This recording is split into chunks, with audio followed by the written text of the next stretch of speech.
Bonjour à tous, bonjour à toutes et bienvenue dans cette deuxième émission de Tout ce qu'on prend.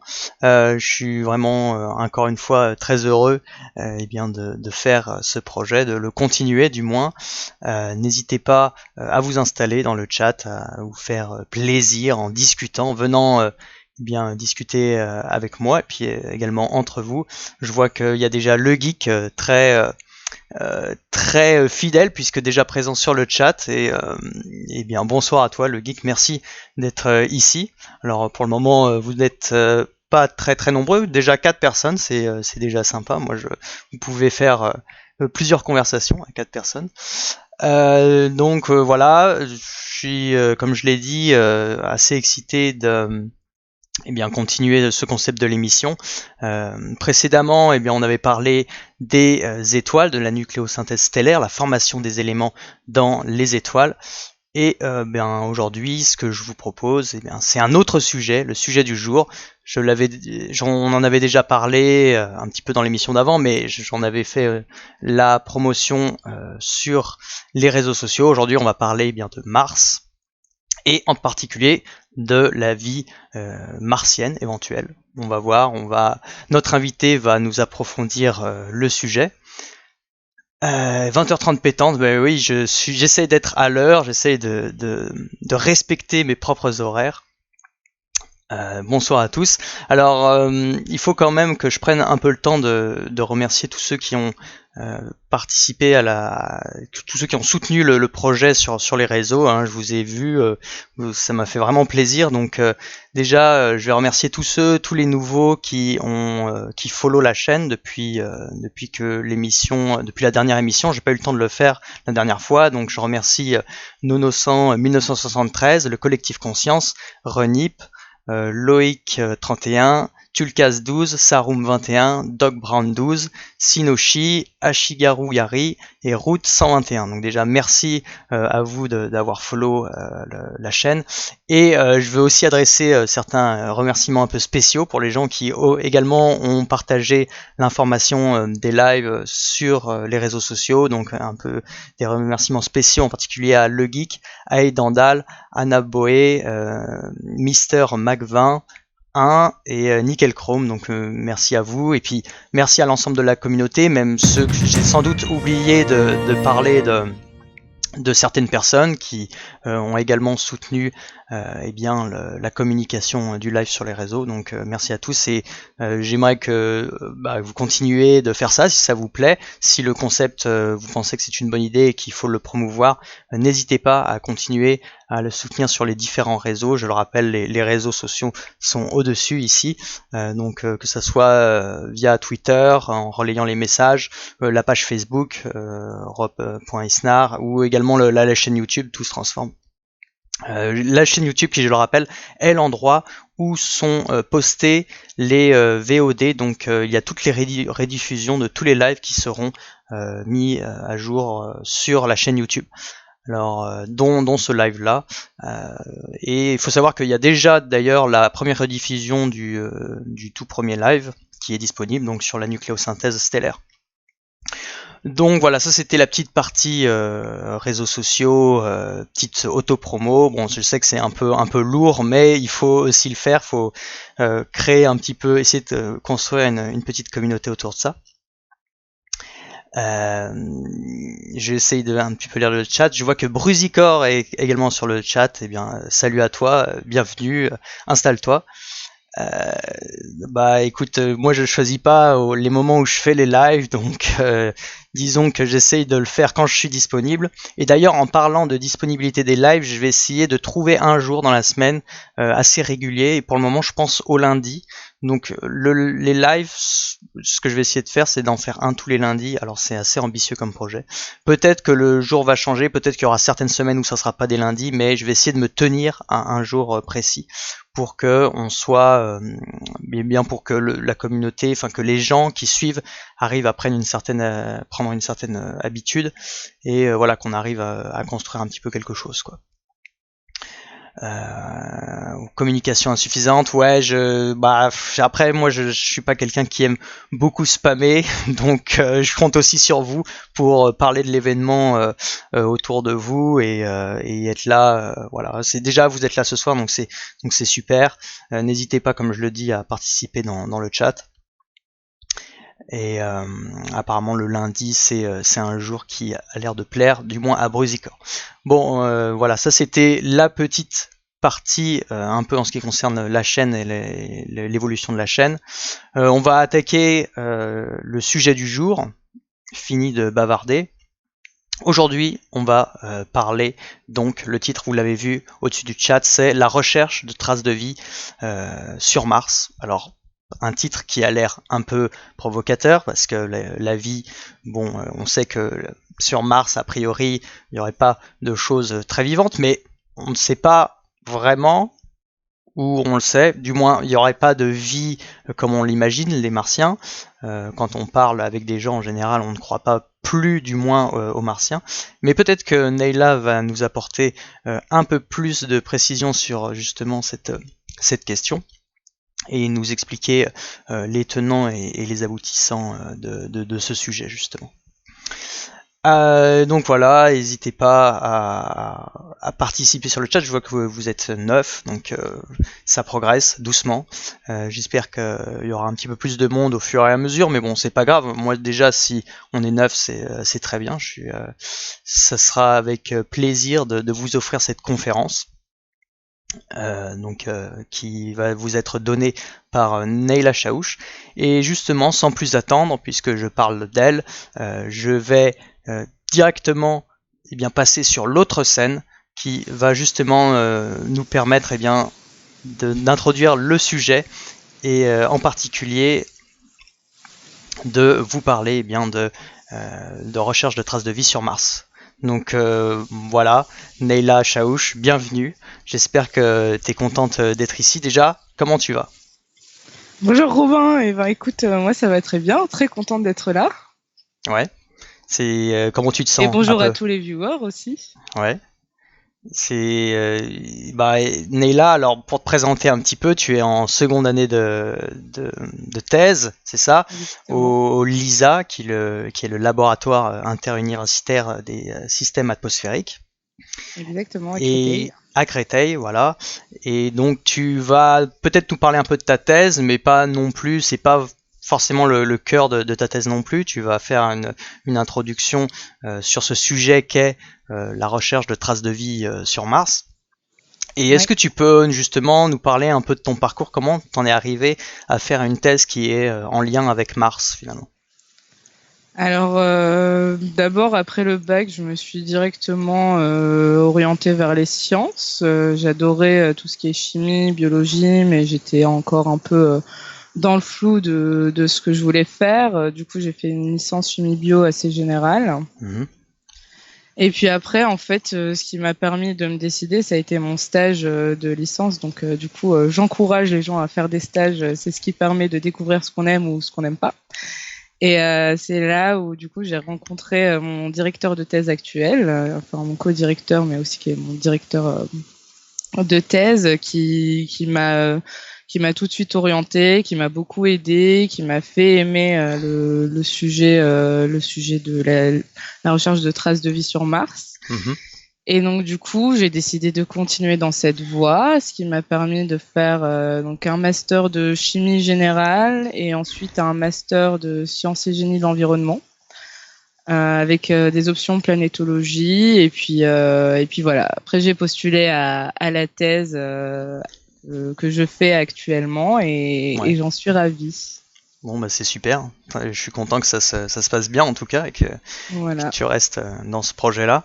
Je vais sans plus attendre, je vais te laisser la parole pour que tu continues de nous parler de ce sujet-là, que tu l'approfondisses un petit peu plus et que tu nous fasses un peu rêver finalement sur ce sujet de la vie extraterrestre ou du moins la vie martienne. Donc voilà, sur ces paroles, je te laisse t'exprimer comme tu le souhaites. D'accord, génial. Alors du coup, je sais pas, normalement tout le monde voit bien ma présentation. Ouais, normalement, on voit effectivement, on voit bien. Enfin, on va voir si le chat est réceptif là-dessus, mais a priori, il devrait pas y avoir de problème. D'accord, bon bah génial. Donc rebonjour à toutes les personnes qui ont rejoint le chat entre-temps, je sais pas s'il y en a eu. Donc comme vous le voyez, ma présentation s'intitule La recherche de traces de vie sur Mars, du laboratoire à la surface de Mars. Parce que on envoie des missions spatiales vers Mars pour essayer de trouver des traces de vie, présentes ou passées, mais essentiellement passées. Mais aussi, on fait des expériences en laboratoire pour mieux comprendre comment on pourrait retrouver ces traces de vie sur Mars. Donc, je vais d'abord faire une petite introduction sur le domaine général dans lequel je travaille, puisque, moi, je suis essentiellement chimiste et plutôt astrochimiste de manière un peu plus détaillée. Ouais. Mais je fais partie Qu'est-ce que de c'est ce courant. Excuse-moi Ah de oui, te couper, l'astrochimie. l'astrochimie, ouais. Qu'est-ce que ça veut dire? Parce que Donc, en fait, l'astrophysique, ça parle beaucoup aux gens. Enfin, ça parle beaucoup, ça parle un peu mieux. On c'est imagine la vrai. physique de C'est vrai. l'espace, mais l'astrochimie, c'est peut-être un terme qu'on connaît pas bien. Oui, alors l'astrochimie, c'est un peu comme l'astrophysique, ça va être la physique. L'astrophysique, c'est la physique de l'espace, et du coup, l'astrochimie, ça va être l'étude de la chimie dans l'espace. Donc, ça peut être sur une autre planète, ça peut être des corps du système solaire comme les comètes, les météorites, etc., ou encore le milieu interstellaire. D'accord. Donc, c'est vraiment toute la chimie qui est en dehors de la Terre. Donc, Ok. voilà. Donc c'est la matière, quoi. C'est la composition de la matière. C'est ça, en gros, Mhm. qu'on étudie, enfin qu'on essaie d'étudier dans les corps célestes, quoi. Finalement, c'est ça l'idée. Ouais, très Ok. bien résumé d'ailleurs. D'accord. Et donc ce domaine, astrochimie ou même chimie de manière générale, fait partie aussi de un plus large domaine qu'on appelle l'exobiologie. Mhm. Donc pour ceux qui savent pas ce qu'est l'exobiologie, c'est encore moins connu que l'astrochimie, Non, c'est j'imagine. vrai. Mais donc l'exobiologie, dans exobiologie, on a le mot biologie, donc étude du vivant de manière générale, et exo pour extérieur, donc en dehors de la Terre. Donc, on a Mhm. tendance à penser que du coup, l'exobiologie, ça va être la recherche de traces de vie ou la recherche de vie ailleurs que sur Terre. Mais c'est aussi la compréhension Ouais. des origines de la vie. Donc, en fait, on va essayer de comprendre comment la vie est répartie, que ce soit dans l'univers de manière générale, mais aussi en comprendre les origines sur Terre. C'est aussi un peu le but de l'exobiologie. D'accord. Donc, ça essaye de répondre à ces deux questions. Quelles sont les origines de la vie et si la vie existe ailleurs dans l'univers, comment est-elle répartie? Ouais, c'est Ouais, des sacrées questions quand même. ouais, c'est des grosses questions existentielles. Ouais, ouais, Je pense qu'on se pose un peu tous, mais c'est vrai que là, l'exobiologie, c'est vraiment une science qui s'intéresse à ça et c'est ça qui est beau. et ce qui est un peu dommage, c'est que justement, ça soit peu connu, parce que Ouais. bon, peut-être on en rediscutera après, pour pas faire trop de hors-sujet, mais oui, c'est une discipline relativement peu connue, malgré le fait qu'elle s'intéresse à des questions qui sont assez essentielles, assez fondamentales, et qui en fait concernent beaucoup de domaines de la science, et même concerneraient le citoyen en quelque sorte. Enfin, bon, on en rediscutera éventuellement, Exact. mais Je voilà. suis d'accord avec toi. Ok, c'est cool. Voilà. Donc, je sais pas s'il y a des questions entre-temps sur le chat, tu me diras. Alors il y a beaucoup de gens qui trouvent passionnant l'exobiologie et oui c'est vrai que on se rejoint là-dessus et non sinon je vois pas de questions particulières. Je pense que tout le monde écoute avec avidité ce que tu es en train de dire. Avec attention. Avec Génial. attention. Donc voilà pour l'exobiologie. Donc du coup, si j'en reviens un peu donc il y a un consensus qui s'est mis en place pour essayer de déterminer quels sont entre guillemets, je mets bien les entre guillemets les ingrédients Mhm. nécessaires à l'apparition de la vie. Et donc pour ça, on a besoin de trois ingrédients, donc trois paramètres plutôt, donc qui sont l'eau, Ouais. puisque sur Terre, on connaît aucun être vivant qui arrive à vivre sans l'eau à l'état liquide. des sources d'énergie aussi. Donc ça peut être différentes sources d'énergie. Ça peut provenir du soleil, de sources hydrothermales, tout ce qui peut apporter de l'énergie en fait, pour pouvoir mettre en place une chimie qui apporte à une activité biologique. Et le troisième ingrédient, du coup, est la matière organique, puisque aussi également sur Terre, on connaît, tous les êtres vivants qu'on connaît sur Terre sont faits de ce qu'on appelle la matière organique. Donc, je vais peut-être faire une petite définition là-dessus. Je ne sais pas si tout le monde est familier avec le mot matière organique. Oui, tu fais bien d'expliquer un peu ce que c'est. Ouais. Il y a le geek qui souligne le fait qu'il y a apparemment une vidéo qui parlerait de la vie. Je ne sais pas si elle parle spécifiquement d'exobiologie, je n'ai pas vu, mais il recommande le visionnage d'une vidéo de Melody Ship apparemment. Moi je ne connais pas, mais voilà, il invite les gens à regarder. Je récupérerai le lien, ça peut être intéressant. Ouais, je le mettrai peut-être dans les sources de la vidéo, dans les descriptions. Ok. Ça marche. Oui, donc du coup, matière organique, ça va être essentiellement toutes les... Alors, matière organique, c'est plutôt aussi molécules organiques. Ce sont les molécules qui sont essentiellement composées de ce qu'on appelle les SNOPs. Donc, le carbone, hydrogène, azote, oxygène, phosphore et soufre. Mais du coup, c'est essentiellement carbone et hydrogène qui sont les composés majoritaires de cette matière organique. Et après, vont aller se greffer tous les autres hétéroatomes. Les autres éléments, tu veux dire, c'est ça? Les autres éléments, pardon, merci de me corriger. Non, pas de problème. Voilà. Ouais. Ok. Si tu as des choses à ajouter entre-temps, tu me dis. Oui, non, c'est ça. En ce qui concerne la matière organique, oui, c'est principalement ces éléments-là, en particulier le carbone qui est assez central. Et oui, effectivement, hydrogène, comme tu l'as dit, les autres, hydrogène, azote, oxygène. Et oui, c'est vrai que c'est une matière qui est présente dans le vivant, mais peut-être que tu veux aller un peu plus loin là-dessus. Est-ce que c'est présent seulement dans le vivant, la matière organique, du coup, ou c'est un... Eh ben non, justement. Alors j'ai fait une petite capture d'écran de la définition qu'on trouve de matière organique sur Wikipédia. Et du coup, comme vous pouvez le voir là sur la petite capture d'écran que j'ai mis, la matière organique est la matière fabriquée par les êtres vivants, donc végétaux, animaux, etc. Et donc qui composent leurs organes.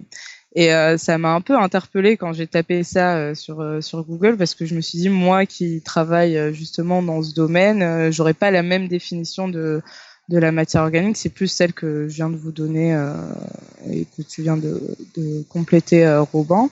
Ouais. Parce que la matière organique, justement, c'est pas forcément que ce qui est fabriqué par le vivant, ça va être quelque chose qu'on peut retrouver autre part que dans le vivant, et notamment dans les corps, certains corps du système solaire, donc les comètes, les météorites qui arrivent sur Terre, etc.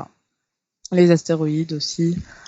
Donc voilà, là j'ai mis quelques exemples de molécules organiques qu'on pourrait retrouver. Et ce qui est intéressant à souligner, c'est que certaines de ces molécules qu'on va pouvoir retrouver dans ces corps du système solaire, comme les comètes, etc., sont aussi présentes dans le vivant, et donc du coup sont dites d'intérêt prébiotique, puisque ce sont des molécules qui sont présentes dans le vivant et qui sont aussi présentes dans ces corps du système solaire, et qui auraient pu être comment dire, amené. Oui, qui aurait pu amener à ce qu'on appelle la chimie prébiotique, en fait, la chimie qui arrive juste avant la biologie.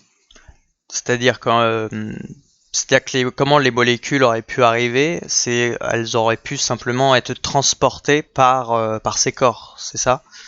Exactement. En fait, une des hypothèses qu'on a par rapport à ça, ce serait que, sachant que ces comètes ou ces météorites, enfin ces corps qui sont riches en matière organique, auraient pu, en fait, par impact, parce qu'on sait que la Terre reçoit depuis toujours par impact des météorites, des comètes, etc., auraient pu délivrer, en fait, leur matière organique, et pourquoi pas justement amener à cette chimie prébiotique qui a amené la vie.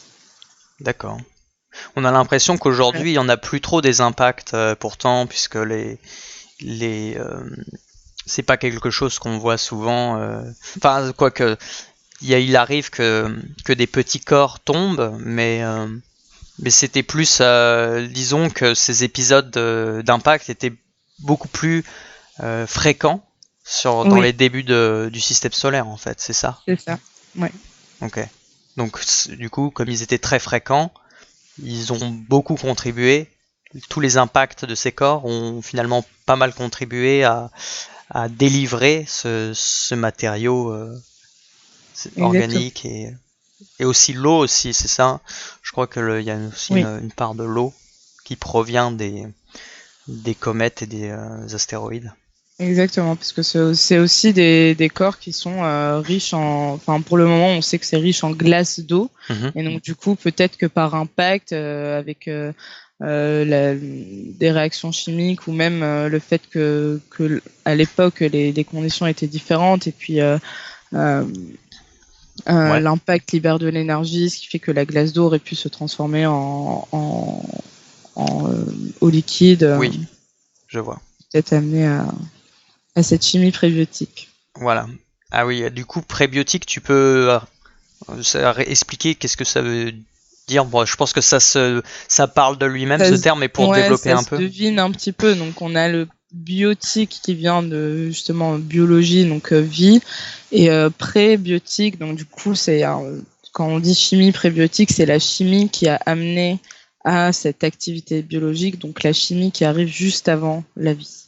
Voilà, c'est ça, c'est la chimie qui se passe avant qu'on considère les premières entités vivantes. C'est même la chimie qui, quelque part, a permis l'émergence du vivant, en fait, exactement, finalement. Ouais. D'accord.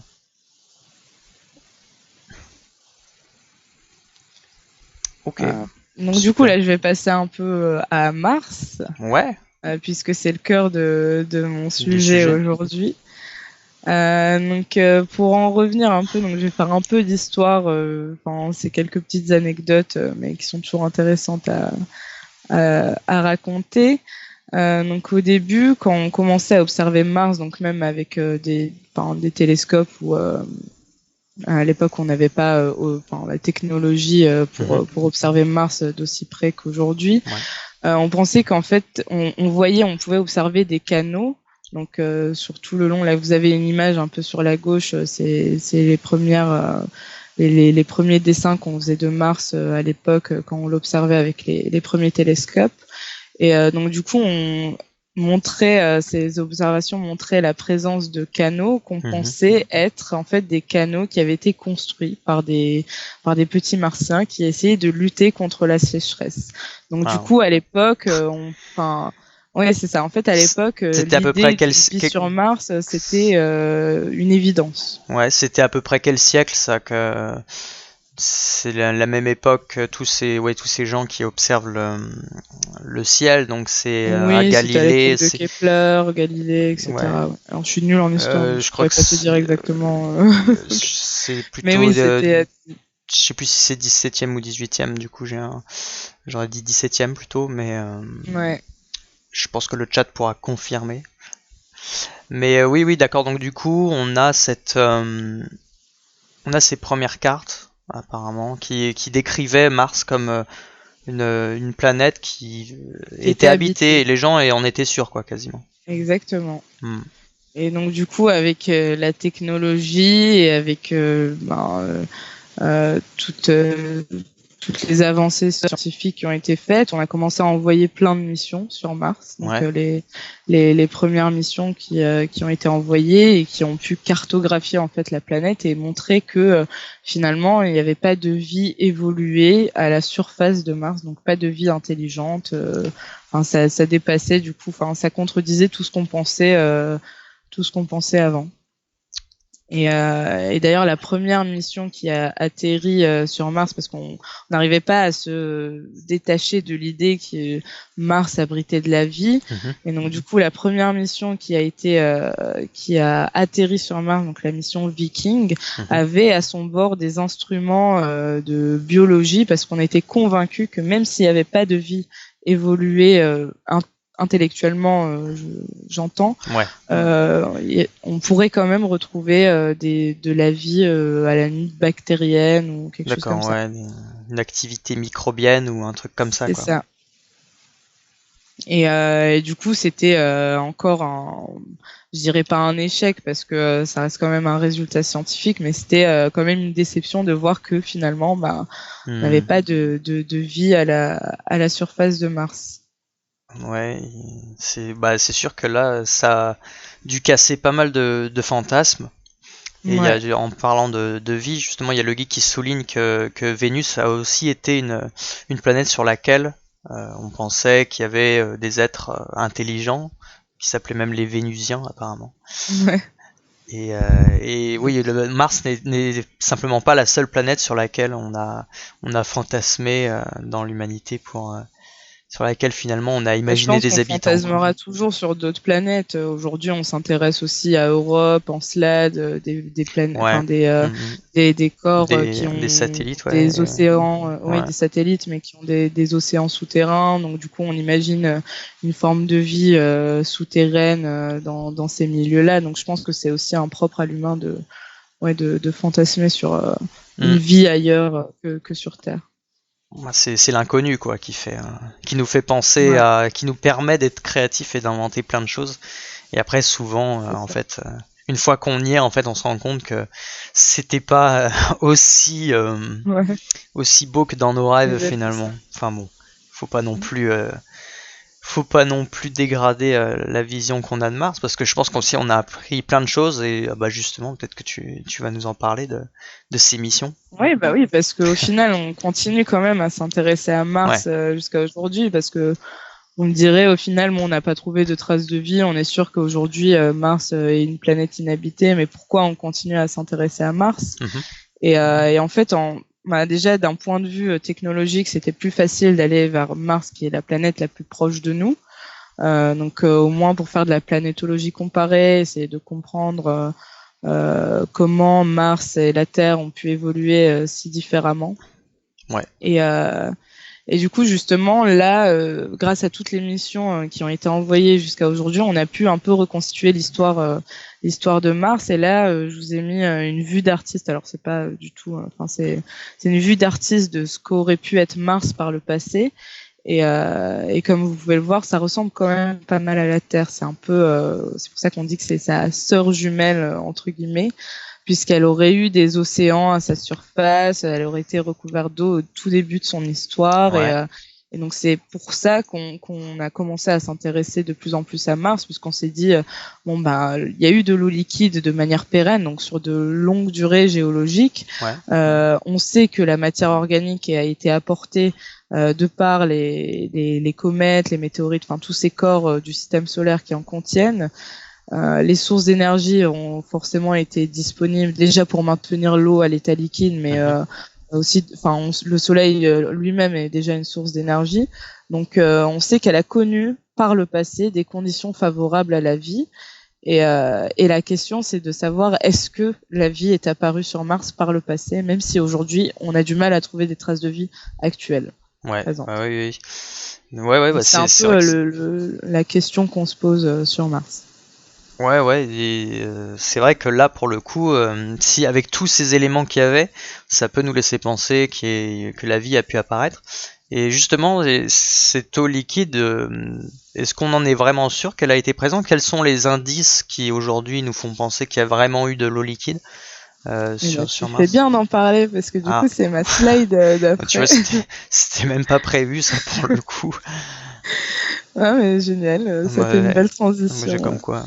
Oui, alors on a des preuves aujourd'hui de cette eau liquide qui a été présente donc dans les premières centaines de millions d'années de l'histoire de Mars. Donc là, c'est des clichés qui ont été pris soit par des observations orbitales, soit par le rover Curiosity. Donc comme vous pouvez voir là, la première image sur la gauche, on voit la présence de vallées ramifiées. Donc ça ça montre que quand même il y a eu un écoulement d'eau liquide par le passé. Ouais. Ensuite, on a détecté aussi la présence d'argile. Donc les argiles, ça peut se former que en présence d'eau liquide. En tout cas sur Terre, c'est ce qu'on en sait. C'est donc des minéraux qui ne se forment que en présence d'eau liquide et sur une longue durée géologique. Et là, pareil, vous pouvez voir sur la photo de droite donc des lits de rivières où on a justement détecté ces argiles. Ok. Et donc tout ça a été justement des preuves. C'est comme ça qu'on est arrivé à la conclusion que l'eau liquide a été disponible à la surface de Mars pendant de très longues durées. Et on sait à peu près les durées justement, combien de temps l'eau a pu rester. Donc c'est estimé. Après c'est en fonction de, Ouais, c'est avec l'état actuel de nos connaissances. Oui, bien sûr. On pense que c'était pendant les quelques centaines de millions d'années au début de l'histoire de Mars en fait, au tout début. D'accord. Voilà. Et oui, par rapport à l'histoire de la Terre, je veux dire, est-ce que l'eau est arrivée plus tôt sur Terre qu'est arrivée sur Mars? Je veux dire, si on compare les deux planètes et qu'on les met, on va dire qu'elles se sont formées en même temps. Non, alors c'est dommage parce que du coup je me dis que j'aurais pu mettre une slide qui aurait été intéressante pour ça et j'ai oublié de la mettre, mais j'avais une slide où on compare la chronologie des deux planètes et oui en fait l'eau liquide aurait été à peu près présente au même moment, mais en fait Mars a évolué beaucoup plus rapidement que la Terre. Elle a très vite, comme elle est plus petite, elle a très vite perdu son champ magnétique, donc elle a aussi perdu son atmosphère beaucoup plus rapidement et l'eau se serait évaporée en même temps que cette atmosphère qui a été érodée en fait par les vents solaires, ce qu'on appelle les vents solaires. Et ça à cause du fait qu'elle soit pas protégée par un champ magnétique, c'est ça, en gros? Oui. Parce que tu disais elle est plus petite, ou c'est la protection? Oui, comme elle est plus petite, en fait, son champ l'activité interne a diminué beaucoup plus rapidement que sur Terre. D'accord. Et donc du coup le champ magnétique a disparu quoi finalement. Voilà. C'est éteint en même temps que l'activité de la planète finalement. Exactement. Et du coup, au final, elle s'est pas totalement éteinte puisque avec la mission InSight qui a été envoyée, donc il y a bientôt, ça fait 1 an que InSight est sur Mars. Ouais. InSight, le but de cette mission, c'était d'étudier l'activité sismique de Mars et donc là, avec les premiers résultats, donc c'est vraiment des résultats préliminaires, on a réussi à enregistrer quand même une activité sismique. Donc au final, Mars n'est peut-être pas si inactif que ça. Ok. Oui, elle est pas si morte que ça, quoi, malgré. C'est pas comparable à la Lune, quoi, qui est un astre. Là, pour le coup, vraiment. Vraiment mort. Et ah oui, donc du coup, oui, c'est assez intéressant, quoi, cette subtilité. Ouais. Ok. Bon, bah super. Donc coup, malheureusement, destin tragique pour cette planète qui était bien partie pour abriter la vie finalement, ou qui a pu l'abriter. On ne sait pas encore. Voilà. Je veux pas. Je suis plutôt pessimiste, mais j'espère que tu vas me convaincre qu'en fait, il y a peut-être de la vie. À voir. Ok. Du coup, j'ai un peu perdu le fil là. Excuse-moi. Donc du coup, je vous parlais des ingrédients de la vie, donc les ingrédients nécessaires à l'apparition de la vie. On sait qu'il y a eu de l'eau liquide sur Mars. Je vous avais parlé donc les sources d'énergie. On sait qu'elles ont été disponibles au moins pour maintenir l'eau à l'état liquide. Et du coup, le troisième ingrédient, comme je vous l'avais dit, c'est la matière organique. Alors, la matière organique, il y a différentes sources qui peuvent être disponibles sur Mars ou qui ont pu être disponibles par le passé. Donc, la première, c'est déjà la vie en elle-même, qui aurait pu être une source de matière organique. Donc, si on prend juste le fait que la vie est apparue, on pourrait dire que la vie est une source de matière organique, mais déjà de base, il aurait fallu des sources de matière organique pour faire l'apparition de la vie. Ça, c'est des sources encore qui sont hypothétiques. Donc la vie, comme on n'est pas sûr, ça reste quand même une source hypothétique.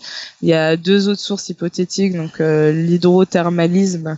Donc, pour ceux qui sont pas familiers avec ce terme, ça va être un endroit où l'eau est chauffée par l'activité volcanique ou l'activité interne de la planète et donc du coup amène à la formation de molécules organiques de par les roches. Et aussi les synthèses atmosphériques. Donc je sais pas s'il y en a qui sont familiers avec l'expérience de Miller par exemple, qui a fait un gros buzz à l'époque où elle est sortie, où il avait montré qu'en fait on pouvait synthétiser les molécules organiques dans l'atmosphère. Donc ça reste Avec des sources qui sont, avec une expérience en laboratoire. C'est ça, c'est avec que une expérience en laboratoire. c'est que ouais, c'est que c'est ça. Il a fait dans son labo, il a réussi à recréer des molécules organiques relativement complexes à partir de briques très simples, de molécules de matière très très simples. Et donc du coup, il s'est inspiré de ce qui aurait pu y avoir, enfin on sait pas encore exactement, mais il s'est inspiré de ce à quoi pouvait ressembler la Terre primitive, dans la Terre dans ses débuts. Il s'est mis un peu dans les mêmes conditions, en chauffant, en mettant des décharges électriques pour simuler éventuellement l'activité de l'atmosphère. Et oui, voilà, ce que tu dis, c'est qu'il a formé effectivement plein de composés organiques. Et donc finalement, ça rejoint l'idée que la matière arrive à évoluer, à se complexifier dans certains environnements. Et donc l'hydrothermalisme, donc c'est ces zones dans les océans, c'est ça, où il y a ces zones chaudes où il y a du gaz, je crois, qui en sort et donc il y a de la matière, c'est du méthane entre autres, si je dis pas de conneries, ou du CO2, je me souviens plus. Oui, CO2. Donc une source de matière organique avec de la chaleur et avec aussi des minéraux. Donc en fait, tous ces ingrédients-là peuvent permettre à la matière de se complexifier, enfin d'évoluer. Donc, tu résumes très bien mes idées. Oui, non, mais c'était pour être sûr que c'était bien ça. Là, je vois qu'il y a les sources exogènes et endogènes. C'est quoi que tu veux dire par là? Alors, les sources endogènes, ça va être des sources qui vont être propres à Mars. Donc, ça va être de la matière organique qui s'est formée au sein même de la planète. Et du coup, exogène, ça va être des apports de matière organique qui viennent en dehors de Mars. Donc, typiquement, ces corps du système solaire, comme les comètes, les météorites ou encore les micro-météorites, qui contiennent de la matière organique. Et donc, ils vont l'apporter, mais du coup, en dehors de Mars, qui arrive par impact. Ok. C'est comme sur la Terre, ça, finalement. Exactement. La Terre a aussi reçu un bombardement. Oui. Et Mars, c'est la même chose, quoi. Ils se sont fait bombarder par ces corps. On estime qu'en fait, Mars et la Terre ont reçu et reçoivent encore le même flux de météorites, déjà parce qu'elles sont très très proches. Rien que ça laisse penser, oui, qu'elles reçoivent environ le même flux de corps du système solaire, ouais. Ok. Donc ça, c'était les origines de la matière organique. D'où vient-elle? Si elle est présente sur Mars, quelles seraient leurs origines, quoi? C'est ça. Voilà. Et donc du coup, comme je l'ai dit, les sources endogènes, ça reste encore très hypothétique parce qu'on n'a pas de preuves concrètes là-dessus. Par contre, les sources exogènes, pardon. Ça, ce sont des sources avérées, donc on sait qu'elles sont apportées sur Mars. Et donc, ils contiennent, comme je l'avais dit un peu précédemment, des molécules d'intérêt prébiotique. Donc, ça va être des composés qu'on retrouve dans le vivant. Ok. Voilà. Et par contre, du coup, j'avais fait une slide un peu pour expliquer qu'est-ce qu'on va aller chercher sur Mars, vu qu'on sait que les conditions ont été réunies par le passé. Et la petite blague, c'était on va pas aller chercher des extraterrestres de type E.T. On va plutôt chercher de la matière organique, donc ce qu'on appelle de la matière organique un peu entre guillemets fossile, mais qui pourrait attester ça va être plus des biosignatures. Ce qu'on appelle des biosignatures, c'est des composés chimiques qui ne sont synthétisés que par la vie, donc ils peuvent avoir seulement comme origine la vie. Et ça, c'est une sacrée question, enfin c'est un sacré terme que tu poses, oui. les signatures, juste les comme biosignatures. Les scientifiques n'arrivent pas trop à se mettre d'accord sur qu'est-ce qu'est une biosignature et qu'est-ce qu'un bioindice. Donc un bioindice, ça va être quelque chose qui peut être synthétisé par la vie, mais qui peut avoir d'autres sources qui ne sont pas la vie, justement. Ouais, donc, voilà, c'est encore en discussion, on peut en parler très longtemps. Mais... Ouais, tu fais bien de l'évoquer, cette complexité, parce que c'est pas quelque chose qui est très consensuel dans la communauté scientifique finalement, parce que une molécule organique qui a l'air complexe des fois, en fait, on peut la retrouver des fois dans des endroits où la vie n'a pas apparu et elle aurait pu se former de manière non biotique, enfin disons que sans impliquer un des mécanismes liés au vivant, quoi. Et je pense que c'est assez compliqué d'avoir ces biosignatures et ça fera toujours débat, je pense, lorsqu'on détectera certaines molécules complexes. Certains diront oui, ça y est, c'est un indice de vie, mais en fait, d'autres diront bah en fait, on l'a vu dans une comète, donc pas forcément, quoi. Mais oui, c'est un débat très intéressant. Je te laisse continuer. Désolé pour la digression. C'est une notion qui m'intéresse pas mal. Ouais. Et donc oui, là, ce que tu as montré à droite, là, c'est une molécule. Alors c'est pour les gens qui sont vraiment néophytes, c'est la représentation d'une molécule organique. Oui. Avec du coup, on a le carbone qui est représenté en noir, l'oxygène en rouge et l'hydrogène en blanc. C'est ça. Ok. Voilà. Et donc justement, maintenant, je vais vous montrer un peu plus de molécules organiques parce que depuis la mission Curiosity, je pense que certains ont dû en entendre parler, qui est sur Mars depuis 2012. Cette mission, elle a été envoyée spécifiquement pour aller chercher des traces de vie sous forme de matière organique. Et donc, elle avait à son bord, et elle a toujours à son bord, parce qu'elle est toujours sur Mars, cette mission, l'instrument SAM, qui est un instrument dédié à la détection de composés organiques. C'est quand même fou que depuis 2012, il y ait toujours une voiture sur Mars, quoi. Ouais, et les gens l'oublient un peu, quoi. Bah, surtout qu'en plus, la mission de base devait durer... je crois que la durée nominale était pas plus de 2 ans. Ouais. Et donc là, ça fait quand même... depuis 2012, on est à 7 ans de mission. C'est assez impressionnant, ouais. Et il fonctionne comment pour être aussi autonome comme ça? C'est des panneaux solaires, une batterie nucléaire? Ouais, c'est une batterie nucléaire qui est sur Curiosity, ce qui fait que quand même, il y a moins de contraintes énergétiques sur des missions où on a des panneaux solaires, ouais.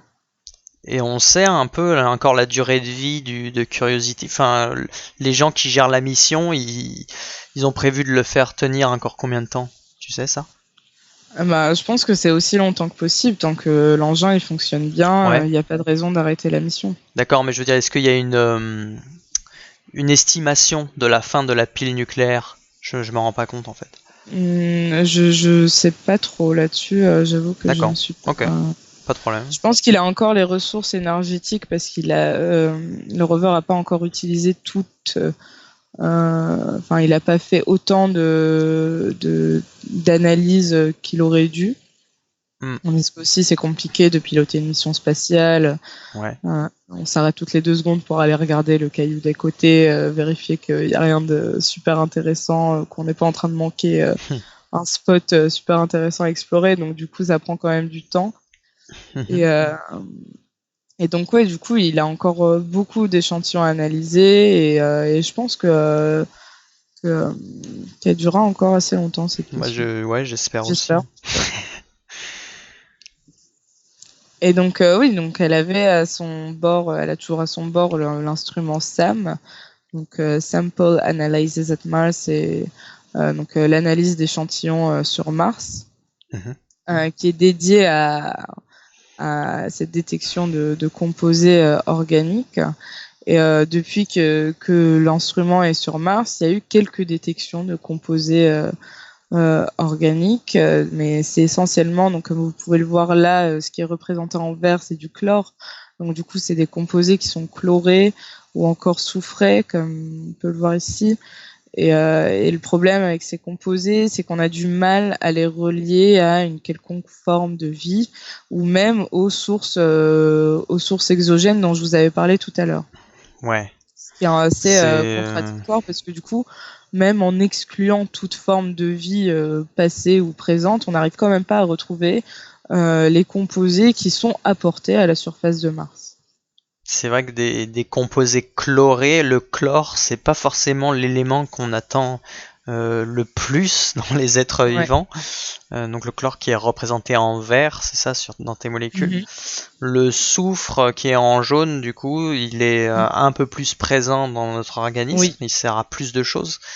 Mais oui, c'est quand même des molécules assez exotiques, on peut dire, qui ont été vues. Et bah ouais, du coup, ça pose des questions sur d'où est-ce que ces molécules on peut venir finalement. Bah oui, du coup c'est ça. Et du coup c'est la slide d'après parce que ce qu'on attend, ça va être toutes ces pardon. À tes souhaits. Toutes ces molécules, merci. Toutes ces molécules qu'on attend et qui sont apportées à la surface de Mars avec des sources exogènes. Et donc il se passe quelque chose entre les deux, donc entre ce qu'on détecte et ce qu'on attend vraiment. Ok. Il y a, excuse-moi de te couper, il y a juste le geek qui apporte une précision sur la durée de vie de ces fameuses batteries nucléaires qui ont l'air quand même d'être assez longues, comme tu disais, qui feraient a priori plusieurs dizaines d'années, ou du moins c'était le cas sur les sondes Voyager.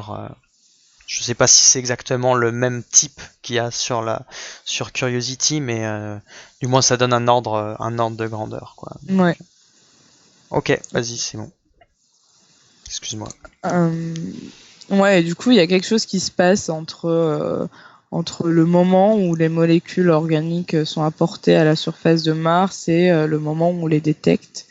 Et une partie de mon travail, justement, s'intéresse à ça. Donc, qu'est-ce qui se passe entre les deux? Et une hypothèse pour expliquer ça, c'est que pardon, je viens de voir qu'il y a encore un mot en anglais sur ma ouais, c'est pas grave. slide, T'avais pas fini de tout traduire. Ouais. Et donc du coup, on pense que la matière organique évolue sous l'impact de l'environnement martien. Comme fait remarquer Aedandal, enfin, le soufre aurait pu peut-être venir de bombardement primordial, dans le sens où on observe quand même des composés soufrés, il me semble, dans certaines météorites. Le soufre est aussi observé dans les comètes, enfin de ce que je sais de la mission Rosetta. Alors après, oui, c'est vrai. Le soufre, il est aussi retrouvé dans d'anciennes formes d'anciennes traces de vie, comme les kérogènes. Oui, des roches organiques finalement qui proviennent de la décomposition d'êtres vivants. Ouais, donc oui, donc du coup c'est exotique, mais un petit peu moins que le chlore finalement. Et ça pourrait être quand même des molécules très très simples, donc on a du mal quand même à. C'est des petites choses. Et aussi, c'est vrai que le prof du toit souligne aussi, c'est bizarre que ni l'oxygène ni l'azote ne se retrouvent dans ces molécules détectées. Est-ce que c'était à cause de contraintes instrumentales, ou est-ce que c'était ou est-ce qu'il y avait autre chose, ou est-ce que effectivement tu vas l'expliquer dû à la dégradation? Les contraintes instrumentales, ça reste quand même aussi une hypothèse qui peut être vérifiée, parce que on a on passe par un traitement de l'échantillon avant de l'envoyer dans le système. Ouais. Et j'en parlerai un peu après D'accord. aussi, mais du coup, l'environnement martien est quand même très oxydant, donc on utilise des très fortes températures. Est-ce que le fait que les oxydants qui sont présents dans le sol martien et les hautes températures qu'on utilise nous ne font pas évoluer chimiquement l'échantillon, ça reste aussi une question à laquelle il faut répondre. Ok. Est-ce que le soufre pourrait provenir d'un volcanisme? C'est vrai qu'on pense, quand on pense au soufre sur Terre, ça vient souvent on pense au volcan, mais là, est-ce que ça pourrait être le cas sur Mars? Alors ça pourrait, ça peut aussi venir alors il y a beaucoup de sulfate sur Mars, donc ça pourrait aussi provenir de ça. Il y a plusieurs sources possibles. Oui. Mais c'est vrai qu'à l'époque où l'activité volcanique était très forte, il y a sûrement eu à un moment du relargage de soufre. Ok. Ouais. Oui, parce qu'il y a quand même pas mal de volcans. Bon, là, on fait une petite aparté, mais c'est vrai que sur Mars, je crois qu'il y a le plus grand volcan du système solaire, il me semble, non? C'est pas le plus large Olympus Mons, je crois, c'est. Je me souviens plus. Donc, il y avait une forte activité volcanique sur Mars. Ok, bon, je ferme la parenthèse. Excuse-moi, tu peux continuer. Donc là, c'était justement pour parler un peu de cet environnement martien qui est un peu hostile. Donc oui, excuse-moi, l'hypothèse, pour rappeler ce que tu disais avant, parce que comme j'ai fait beaucoup d'apartés, c'est l'idée que les molécules, comme on ne sait pas celles qu'on attend, il y a dû avoir un processus qui a sans doute dégradé la matière organique initiale et les a transformées en ce qu'on observe aujourd'hui, quoi. C'est ça. Voilà, je reprends un peu ça pour qu'on suive le fil. Pour qu'on suive le fil parce que comme j'ai ouvert des parenthèses, j'ai pris des questions. Vas-y. Ouais, et donc du coup là c'est juste pour vous montrer un peu les éléments qui peuvent être hostiles à la préservation de cette matière organique justement. On a d'une part tout ce qui est rayonnement, donc le rayonnement cosmique et solaire qui peut dégrader cette matière organique, le rayonnement UV aussi, puisqu'il n'est pas filtré par l'atmosphère de Mars comme il l'est sur Terre. Ok. Et aussi au niveau du sol, on va avoir la présence de différents oxydants, comme notamment les oxydes de fer qui donnent cette couleur rouille à la planète. Généralement, les gens ils s'en souviennent bien. Ouais. Mais aussi les perchlorates. Donc les perchlorates, c'est des composés, c'est des sels qui contiennent un atome de chlore relié à 4 atomes d'oxygène. D'accord. Donc du coup, qui sont très oxydants et peuvent dégrader la matière organique. C'est des minéraux, c'est ça? Enfin, comment on les appelle? Des sels, d'accord. Ouais. Voilà, donc après ils vont être reliés à un atome, donc ça peut être du calcium, du fer, du magnésium, etc. Mais l'ion perchlorate reste quand même central dans ce sel, ouais. Et là, tu parlais des rayonnements. Les UV, je pense que tout le monde voit à peu près ce que c'est. Mais du coup, pour ce qui est du rayonnement cosmique et solaire, qu'est-ce que c'est en gros? Donc en fait, c'est des particules énergétiques. Ça peut être, comme c'est écrit là sur la slide, des protons ou des électrons qui sont émis par le Soleil ou par le cosmos, qui nous parviennent d'autres endroits que le système solaire. Ça peut venir d'autres galaxies, d'autres étoiles, etc. Et c'est du rayonnement très énergétique. Donc c'est des particules qui dégradent, qui peuvent dégrader la matière organique. Ok, c'est des particules qui traversent l'espace, quoi, et qui proviennent des étoiles, des autres étoiles que notre Soleil, et qui arrivent jusqu'à Mars, mais qui du coup ne sont pas absorbées par l'atmosphère, enfin, ou très peu, parce que l'atmosphère est très ténue, quoi, c'est ça? C'est ça. Ok. Donc du coup là c'est un peu la problématique qu'on a à l'heure actuelle avec la matière organique sur Mars. Donc d'un côté on essaie de comprendre qu'est-ce qui lui arrive à cette matière organique, est-ce qu'elle est dégradée au fur et à mesure du temps, donc est-ce qu'elle se transforme en composé inorganique.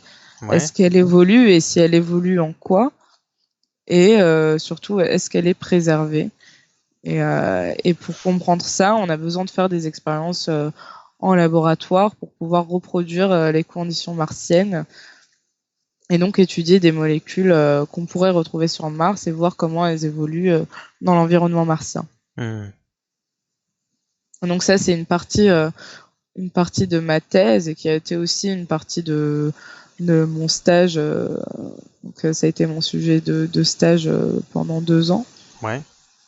J'ai travaillé sur ce dispositif de laboratoire qu'on appelle MOMI, pour Mars Organic Matter Irradiation and Evolution, donc qui permet en fait de reproduire certaines des conditions martiennes, pas toutes, parce que on a besoin de s'intéresser à des paramètres bien spécifiques pour pouvoir en comprendre les effets sur la matière organique. D'accord. Et du coup, moi, je m'intéresse essentiellement aux UV, donc à l'irradiation UV qu'on a sur Mars. Et donc pour ça, là, vous voyez, c'est une photo du dispositif que j'utilise, mais là, au milieu, je sais pas si on voit bien ma souris quand je On la montre, voit un mais, peu, il y a un petit décalage, mais oui, on voit. Sinon, tu peux utiliser les outils pour dessiner. En bas à gauche, normalement, tu vois, tu as des petits outils, tu as des icônes si tu veux faire des dessins ou des annotations. ouais, tu peux mettre des trucs si tu veux. Ok. Sinon, oui, c'est vrai qu'on voit la source. Enfin, il y a la source d'irradiation UV qui est à gauche dans ton dispositif, le carré violet. Mhm. Donc c'est de là d'où vient la lumière en quelque sorte.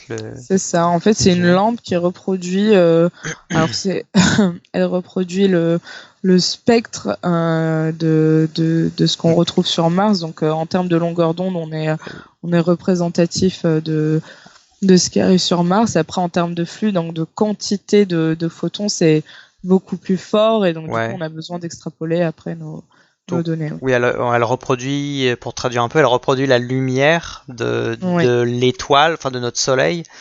Mais là, par rapport à la réalité, le soleil que tu fais dans ton labo, qui est représenté par cette source, il émet quand même beaucoup plus de lumière, on va dire, d'énergie. Il envoie beaucoup plus d'énergie, on peut le dire comme ça, un peu de manière vulgarisée, que dans la réalité, quoi. Mais c'est les limites de. C'est aussi pour gagner du temps parce que tu vas pas faire une expérience. Oui, ça permet de simuler un temps plus long en fait. Ouais. Donc c'est comme si on multipliait par 10 le temps et donc du coup on arrive à simuler un temps plus long plutôt que justement si on devait prendre quelque chose qui était vraiment représentatif de Mars, c'est vrai qu'on perdrait beaucoup plus de temps. Ouais, il faudrait irradier pendant des millions d'années. Donc, au bout d'un moment, faut qu'on fasse des expériences qui soient à l'échelle humaine, quoi. C'est ça. Ok. Et donc, du coup, pour avoir quand même de manière générale aussi des conditions un peu représentatives de Mars, un minimum, on reproduit aussi la température. Ouais. On refroidit à moins 55 degrés et la pression, pardon. Ça va? Tu vas pas mourir? Non, c'est bon. Je suis tombée un peu malade ces derniers jours, mais ça va. Ça va. Et donc du coup aussi en termes de pression, donc pression martienne, 6 millibars. Ouais, ok. Et donc là au milieu vous avez le réacteur, ce qu'on appelle le réacteur qui contient l'échantillon. Ok. Donc là j'ai mis une photo pour que vous puissiez voir un peu à quoi ça ressemble. Donc on dépose nos molécules organiques. Donc généralement typiquement on peut étudier un peu à peu près tout ce qu'on veut avec ce type de réacteur. Donc sur un support optique. Ouais. Et donc là, vous voyez le schéma du réacteur, il est refermé par 2 hublots, et ce qui fait qu'il laisse passer les photons UV qui viennent de la lampe. Et aussi le rayonnement infrarouge. Alors ça, je l'ai pas expliqué, mais donc on a un instrument qui s'appelle un spectromètre infrarouge qui permet de suivre l'évolution de l'échantillon la matière au cours de l'expérience. Ouais. Ok. Du coup, au global, ce qui se passe, c'est que pour résumer, tu poses un échantillon dans une enceinte, l'échantillon de matière organique, et tu l'irradies, tu lui envoies de la lumière, de l'énergie dessus, et tu regardes finalement comment il évolue quand il reçoit de la lumière, quoi. C'est ça, tu suis son évolution au fur et à mesure que le temps passe ou qu'il reçoit de la lumière. C'est ça. D'accord. Ouais, c'est ça. Du coup, c'est un peu les deux modes que je voulais vous montrer. Donc, il n'y a pas besoin de rentrer dans les détails, mais ouais, non, c'est bien comme juste ça. en fait, on peut passer d'un mode à l'autre. Donc, soit le mode où on envoie la lumière vers l'échantillon, soit le mode où justement on l'analyse. Ouais. Et que de passer l'un à l'autre assez facilement permet justement de suivre l'évolution de la matière. Ouais, on peut pas faire dans ton dispositif, on peut pas faire les deux en même temps, quoi, c'est ça. Les deux en même temps, non, c'est compliqué. Ouais. Donc c'est soit on irradie pendant un moment, et après si on veut sonder la matière et voir comment elle s'est transformée finalement, ce qu'elle est devenue, faut passer dans l'autre mode, dans le mode analyse, et avec le mode analyse. Oui, mais après ça prend c'est vraiment pas très long entre les deux. Mais d'accord. Oui, d'accord. Mais c'est intéressant de voir que les contraintes instrumentales aussi, de voir les dispositifs que tu utilises et les limites de ces dispositifs. Donc on peut pas tout faire avec la science. Ah oui, non, mais c'est justement pour ça que c'est intéressant aussi, c'est que on est obligé d'approcher les phénomènes, d'approcher le réel en quelque sorte en faisant des simulations. Et les simulations, c'est bien ce que ça veut dire, c'est que ça simule sans être parfaitement identique à ce qui se passe réellement, quoi. Donc, mais ouais, non, c'est intéressant. Alors là, c'était juste pour vous montrer que on fait aussi le même type d'expérience dans l'espace pour vérifier quand même que ce qu'on fait sur Terre, c'est représentatif de ce qui pourrait se passer sur Mars. D'accord. Donc la meilleure source, la source d'UV qu'on a sur Mars, ça reste quand même le Soleil, et du coup on voulait vérifier que les expériences qu'on faisait marchaient avec la vraie source lumineuse qui est le Soleil. Ouais. Et du coup on a envoyé un set d'échantillons. Enfin, je dis ça s'est fait bien avant que j'arrive, mais j'ai un peu travaillé sur ces données-là. Les envoyés. Ouais. Et donc là, vous pouvez voir les échantillons qui ont été envoyés sur la Station spatiale internationale. D'accord. Ils ont passé 2 ans là-bas, et donc ils étaient exposés au soleil assez régulièrement. Et ce qui a permis en fait de comparer les résultats qu'on avait avec les résultats de laboratoire avec les résultats qui ont été envoyés dans l'espace. Donc du coup, on avait quand même des choses assez similaires, ce qui nous a conforté dans le fait qu'on faisait quand même quelque chose de cohérent. Ça c'est vraiment sympa parce que du coup c'est une expérience qui est assez différente et qui pourtant, c'est une autre manière de faire de la simulation de ce qui a pu se passer sur Mars. Et là ça implique la Station spatiale internationale, et je pense que pas tout le monde est au courant qu'il y a aussi des modules extérieurs, qu'il y a des expériences qui se passent à l'extérieur de la station aussi, parce qu'on pense beaucoup aux expériences intérieures, notamment avec tout ce qu'a fait Thomas Pesquet sur des expériences physiques ou biologiques je me souviens même plus exactement tout ce qu'il a fait, mais je me souviens de lui en train d'essayer de faire des choses à l'intérieur de la station, alors qu'en fait à l'extérieur il y a effectivement aussi des expériences comme ce que tu mets là, donc de l'exposition d'échantillons à la lumière du soleil, et je trouve que c'est plutôt sympa, quoi. Ouais.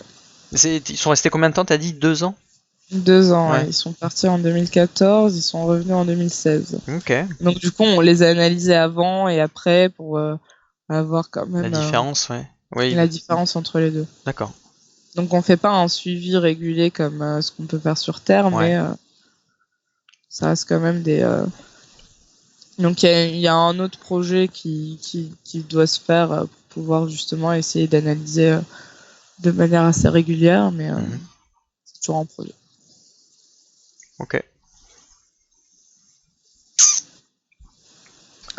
Et donc du coup là j'arrive sur un autre volet de ma thèse qui est la mission ExoMars 2020, donc elle va partir l'été prochain. Ouais. C'est une mission européenne qui partira en juillet 2020 pour atterrir en mars 2021.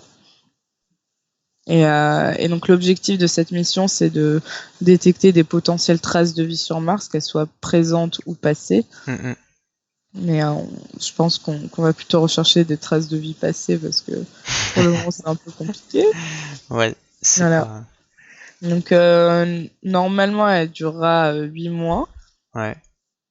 Cette mission, et la particularité c'est qu'elle va pouvoir forer en fait dans le sol martien jusqu'à 2 mètres de profondeur. Et ça a encore jamais été fait sur Mars, de prélever en profondeur dans le sol martien. Et ça permettra peut-être d'avoir accès à un peu plus d'informations, un peu plus de molécules organiques, tout simplement, puisque déjà en surface, elles sont exposées au rayonnement énergétique, enfin le rayonnement solaire, etc. Ouais. Et donc peut-être qu'en profondeur, on aura des choses qui auront pu être préservées. Alors, soit dans des matrices minérales ou juste le fait qu'elles aient pas été exposées. Ouais, ce serait vraiment beau ça que effectivement en creusant suffisamment profond, on ait du matériau pas altéré. Et ça, c'est quelque chose dont on est à peu près sûr. Enfin, par rapport au comme on sait à quelle profondeur vont les particules. Est-ce que 2 mètres c'est vraiment suffisant du coup pour avoir un matériau peu altéré, ou tu penses qu'il y aura quand même des trucs T'en penses quoi toi? Alors, on a quand même même en profondeur, on a encore du rayonnement, alors du rayonnement X, qui est induit par le fait que les molécules. Je vais essayer d'expliquer ça assez simplement. C'est pas Ouais, non, vas-y, prends ton temps. Donc en fait, en bombardant des molécules avec ce rayonnement énergétique qui peut traverser jusqu'à quelques mètres de profondeur, on va avoir du rayonnement X, qui va être induit par ces mêmes molécules qui vont relarguer encore du rayonnement, ce qui fait qu'il y a un peu plus de rayonnement aussi. Mais il reste quand même moins énergétique que ce qu'on a en surface. Mais après, ce qui est intéressant d'aller voir en profondeur, c'est justement le fait que ces molécules aient pu être emprisonnées dans des matrices minérales, et on sait que les minéraux peuvent protéger la matière organique. Ok, peuvent la protéger des rayonnements et du changement, de l'altération. Je vois dans le chat qu'il y a des connaisseurs un peu de la mission, parce que il y a un mauvais pressentiment par rapport à l'année de la mission. Parce que je sais pas si toi tu sais s'il y a eu des retards en particulier, mais quelqu'un pressent que ça se transforme en ExoMars 2022 par exemple. Oui, alors déjà ça fait un moment que la mission est un peu retardée. Je sais que de base elle devait partir en 2016 ou 2018. Ouais. Est-ce qu'elle va être retardée à 2022? Seul le temps nous le dira, mais c'est vrai qu'il y a pas mal de contraintes de temps, de contraintes technologiques ou logistiques aussi, et ce qui fait que on n'est pas sûr encore à 100% que la mission partira en 2020. Mais bon, on croise quand même les doigts, histoire de se dire. C'est ouais, bah j'espère que toi tu seras plus en thèse cette année-là. Tu pourras pas profiter, peut-être si ça se décale, malheureusement tu pourras pas profiter de cet événement-là. Enfin, si ça se décale, ouais, je pourrais pas profiter. Sauf si tu fais un postdoc dans le même domaine. Voilà. Donc, ce qui serait pas mal aussi. Hein. Et quand même aussi l'objectif que je continue quand même dans ce domaine. C'est top. Ok. Donc le site d'atterrissage a été choisi. Vous pouvez le voir là en rouge, il a été entouré. C'était juste pour vous montrer un peu où est-ce que ça allait atterrir sur Mars. Donc Curiosity, il est vraiment juste là au niveau de l'équateur. Là, on est un peu plus au nord. Mais on n'est pas très loin de... Oula, je suis partie un peu trop loin. Donc on n'est pas très loin de le site d'atterrissage de Viking 1. De Viking 1, qui était une des premières missions...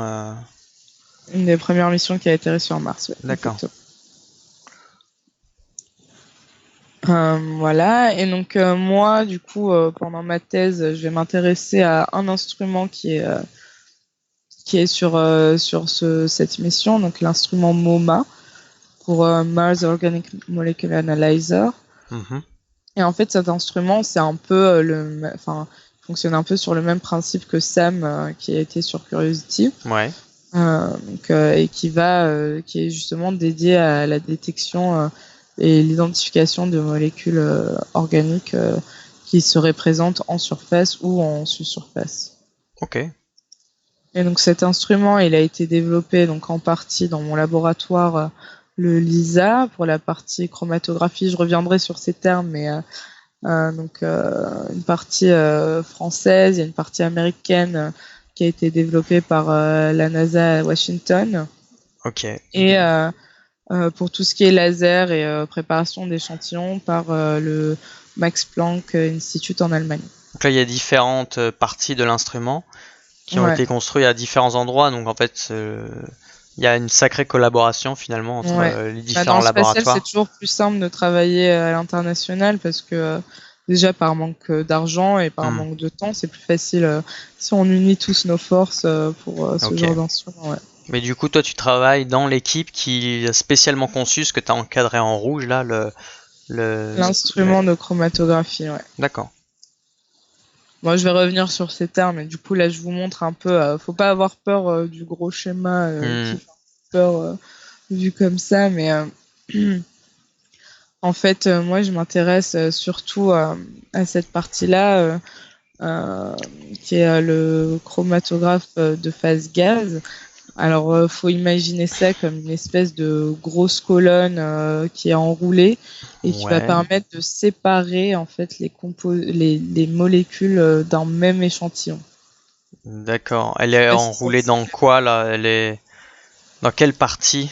Elle est enroulée autour d'un. Alors là, c'est ce que vous voyez, c'est sur la photo les espèces de petits cylindres dorés. Ah oui, c'est ce qui est écrit colonne, non? C'est ça? Voilà, c'est ça. C'est écrit colonne sur les cylindres en verre plutôt. Ouais, c'est ça. Voilà, c'est ça. Donc là, il y a une colonne qui est enroulée, un peu comme une bobine finalement. Ouais, et ça fait 20 mètres de long, donc c'est quand même assez gros, enfin assez long. Et oui, il faut imaginer que ça, c'est un instrument qui a été miniaturisé et qui, de base, pèse des centaines de kilos sur Terre si on veut avoir des... Ouais, si on veut avoir l'équivalent. L'équivalent en laboratoire, ouais. Ouais, ok. D'accord. Voilà. Donc j'ai une question là de Le Geek par rapport au forage du rover. Je sais pas si tu connais bien le rover, mais il demande si il y a un objectif. Apparemment, il y a une limite à 6 forages. Oui. Alors c'est quoi? C'est déjà qu'est-ce que ça veut dire 6 forages par il y a que 6 forages dans toute la mission ou 6 forages 6 forages dans toute la mission, ouais. Ah d'accord, tu vois ça je savais même pas. C'est après comme alors il dit est-ce que c'est un jusqu'à 2 mètres, on peut avoir quand même il demande si c'est une limite technique ou si c'est ou si l'objectif peut être dépassé, c'est par rapport à quoi cette limite? C'est une limite technique, ouais, c'est surtout par rapport à l'énergie qu'on peut avoir avec le rover. D'accord. Et aussi technique dans le sens où on peut faire, donc on a que sur le rover, on est capable de faire que 6 forages puisque au final après à chaque fois qu'on prélève l'échantillon, on va le mettre dans des fours et on a un nombre de fours limité, ce qui fait qu'en fait par forage on peut pas analyser un nombre d'échantillons indéfini. Mais le four il est pas à utilisation unique, si? Si, alors il y a. Si, c'est ça le truc. C'est pour ça que. Voilà. Il y a plusieurs fours. Il y a 32 fours sur MoMA et par contre ils sont à utilisation unique. Ok, donc c'est ça. Et oui, tu disais aussi une limitation énergétique dans le sens où ça coûte beaucoup d'énergie de creuser et que tu veux pas appauvrir l'instrument. C'est ça. Et sur ExoMars, on est sur des panneaux solaires. Ce qui fait qu'on a beaucoup moins d'énergie qu'un rover qui fonctionne à énergie nucléaire, par exemple. D'accord. Ah oui, c'est ça. Donc, si tu veux pas épuiser ton rover au bout de... Ok. D'accord. Voilà. Intéressant.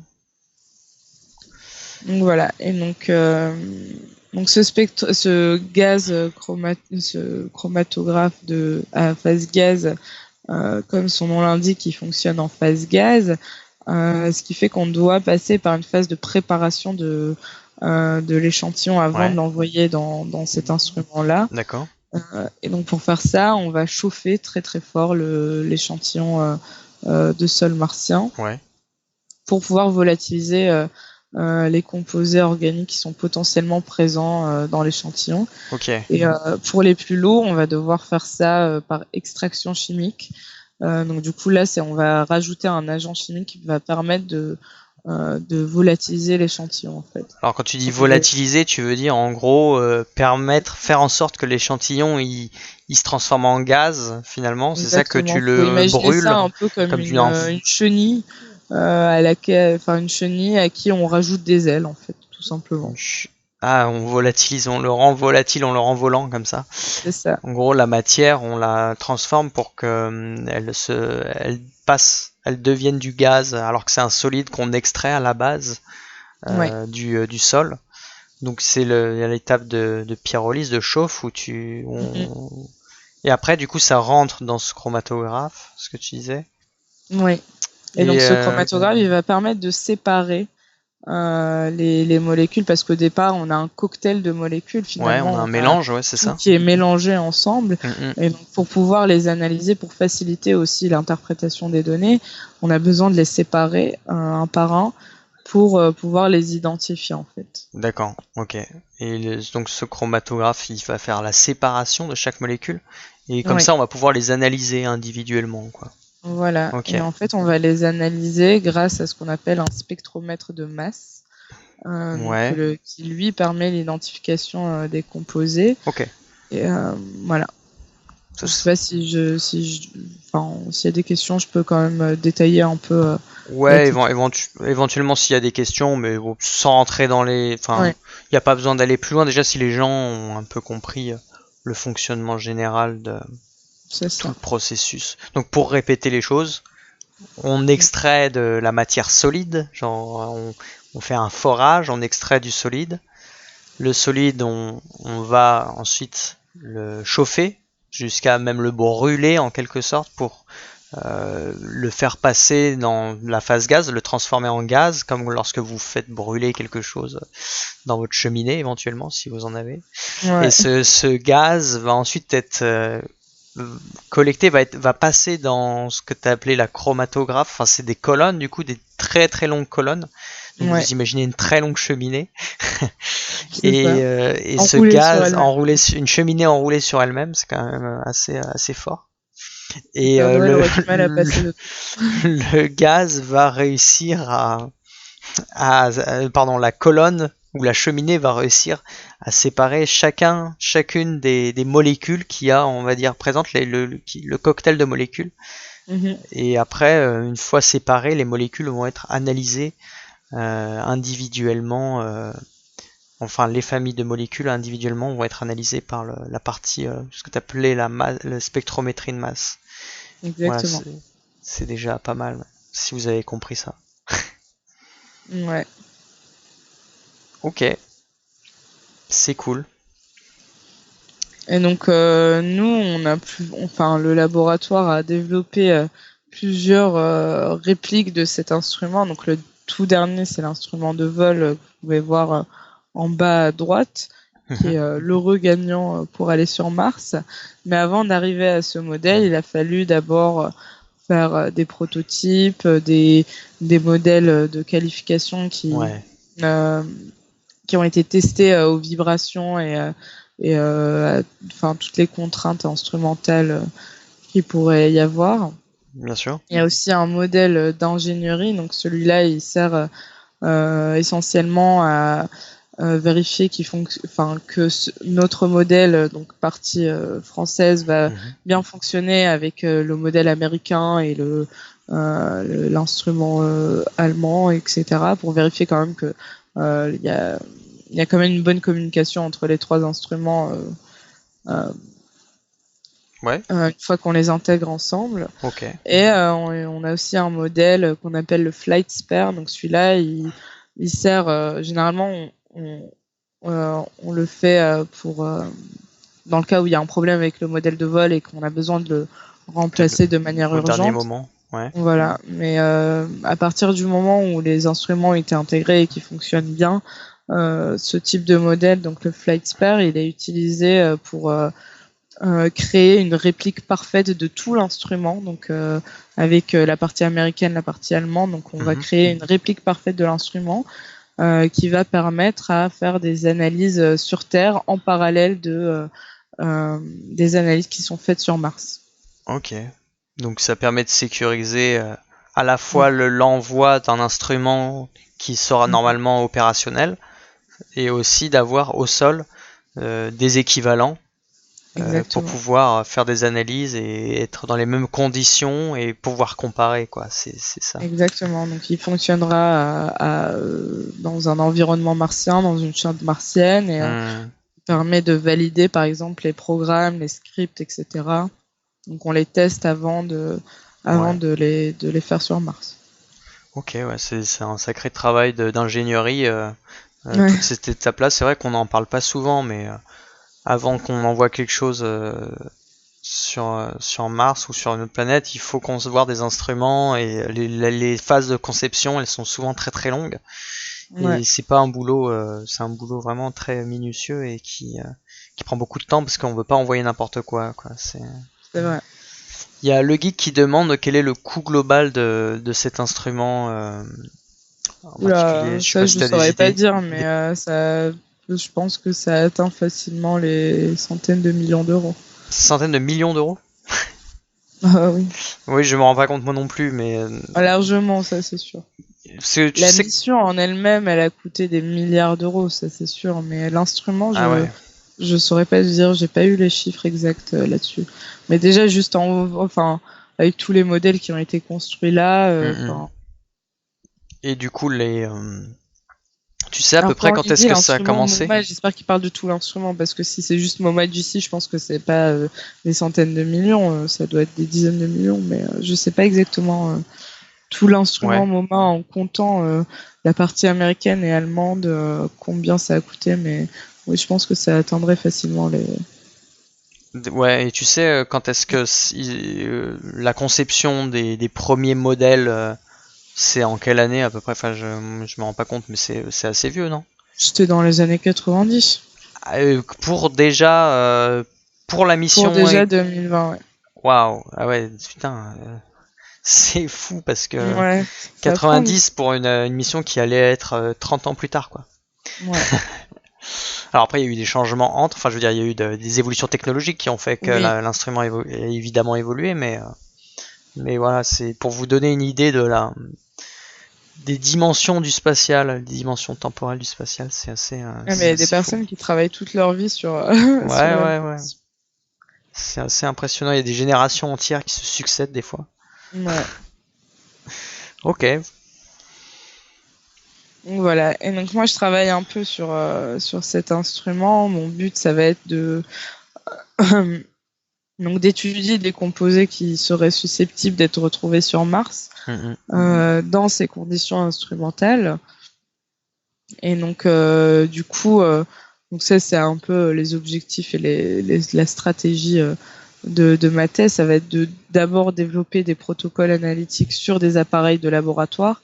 Donc quelque chose qui fonctionne bien et qui a de meilleures performances que l'instrument martien. Et ensuite appliquer ces protocoles à des échantillons un peu plus complexes qui vont être représentatifs de ce qu'on trouve sur Mars, pour ensuite appliquer tout ça à l'instrument MoMA. Donc c'est vraiment en tout dernier qu'on utilise les répliques de l'instrument MoMA, puisque c'est quand même des répliques qui sont, c'est un instrument précieux et on n'a pas envie de le casser. De le casser, de le contaminer, de faire n'importe quoi avec. Donc il faut vraiment tout étudier sur des appareils de laboratoire avant de passer aux répliques de l'instrument. Ouais.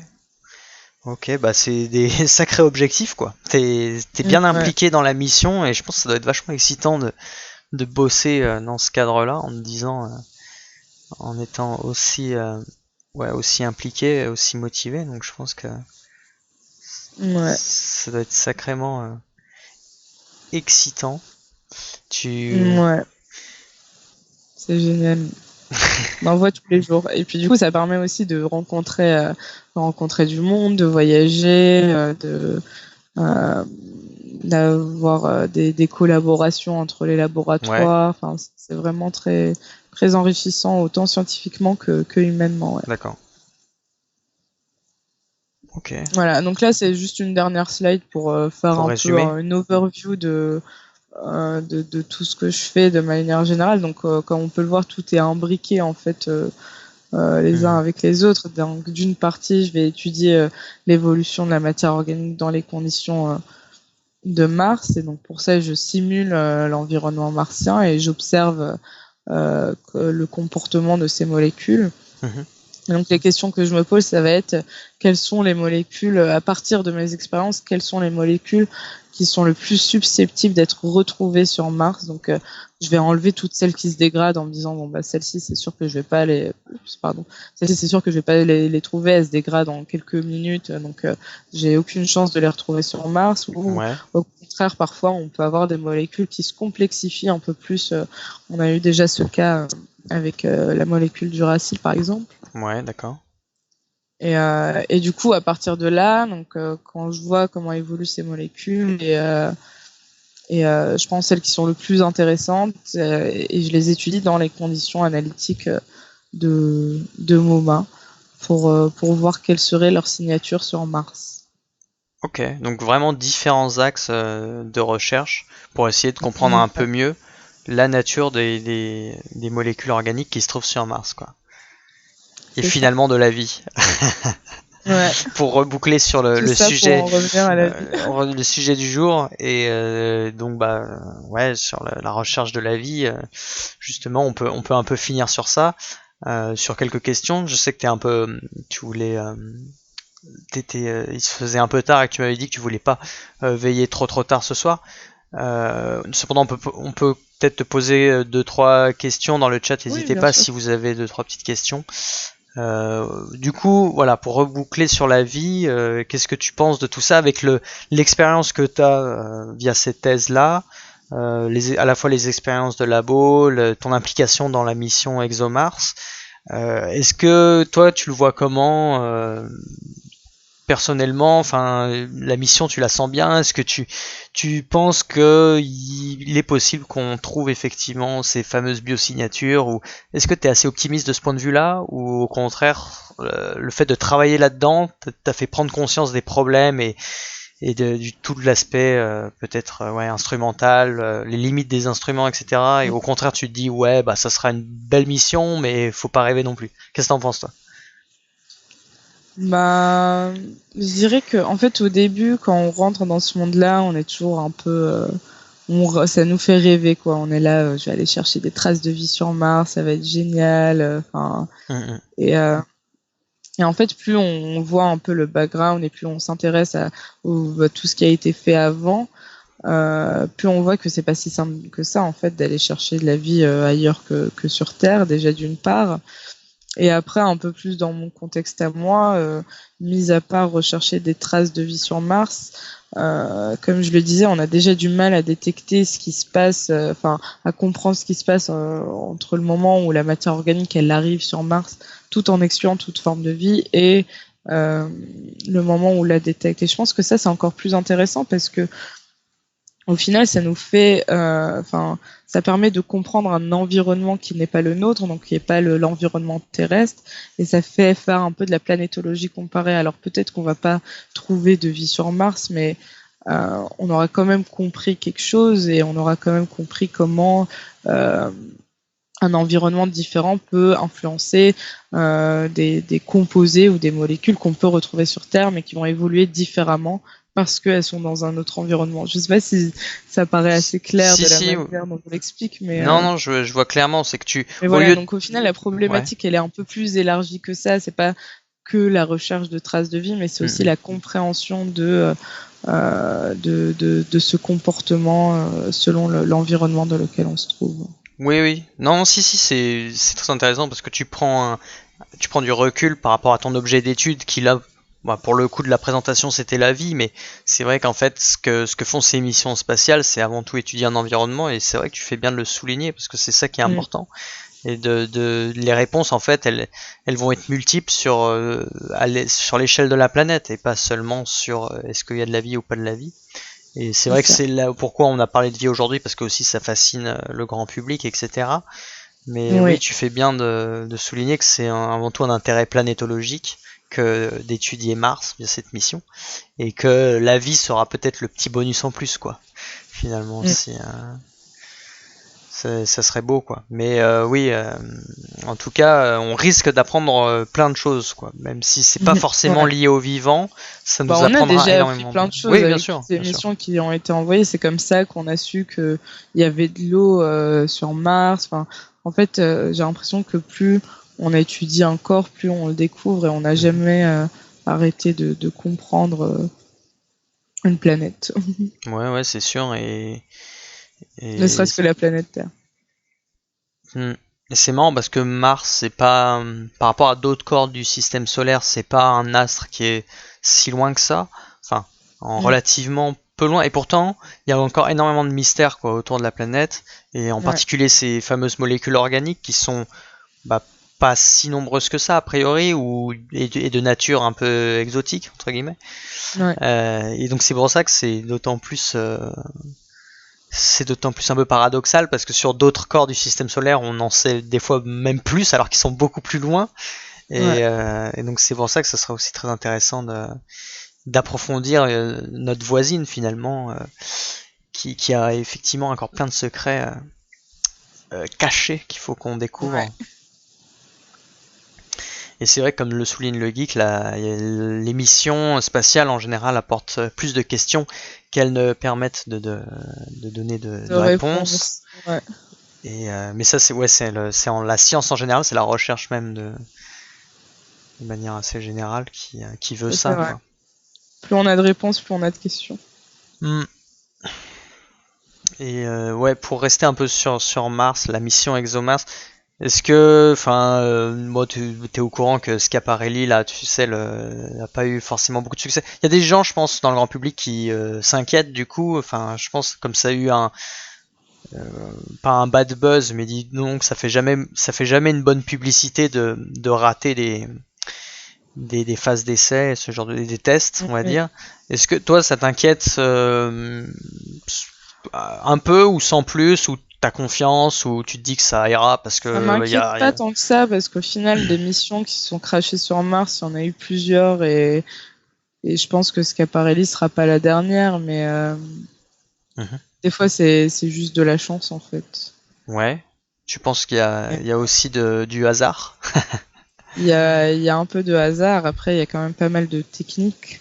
Euh, je pense qu'avec ExoMars, Mhm. il y a encore un peu de travail à faire avant de pouvoir envoyer le lancement déjà juste euh, le lancement de la fusée. Donc, Ouais. si c'est décalé, au final, mieux vaut attendre 2 ans et être sûr de, euh, d'envoyer quelque chose qui va bien fonctionner une fois qu'on est là-bas plutôt que Mhm. qu'envoyer quelque chose qui est pas forcément prêt, quoi. Ouais, toi tu viserais Mais bon, le en fait, côté comme les patient. temps, le temps presse Ouais, ça coûte de l'argent, plus on attend et ça aussi, hein. coûte de l'argent, ouais, Mm, mm, c'est mm. ça. Apparemment, le geek souligne le fait que Mars serait l'astre le plus compliqué du système solaire pour s'y poser. Oui, parce que J'ai... l'atmosphère est très très Ouais. très très ténue et du coup ça permet pas de ralentir en fait assez les objets qui arrivent.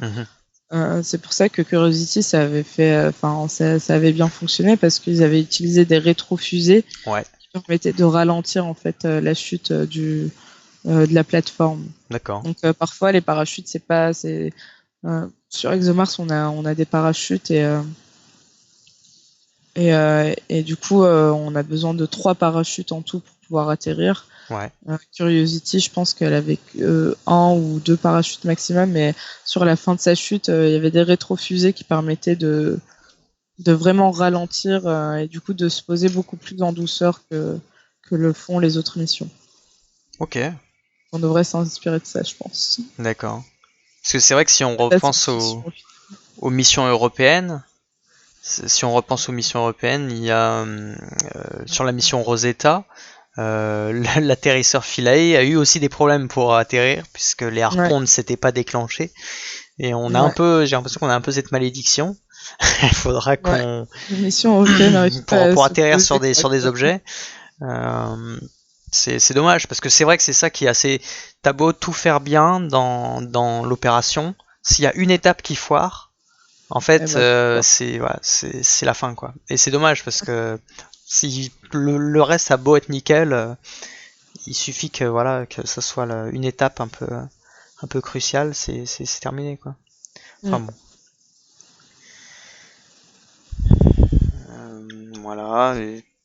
Je vois pas d'autres questions dans le chat. En tout cas, j'espère que toi, ça t'a fait plaisir de participer ce soir. Comment t'as senti, comment tu t'es senti pendant l'exercice et qu'est-ce que ça te fait d'avoir présenté en live? Ça me fait déjà, ça me fait plaisir parce que c'est une émission à toi et je suis une grande fan de ta chaîne, comme tu peux le savoir.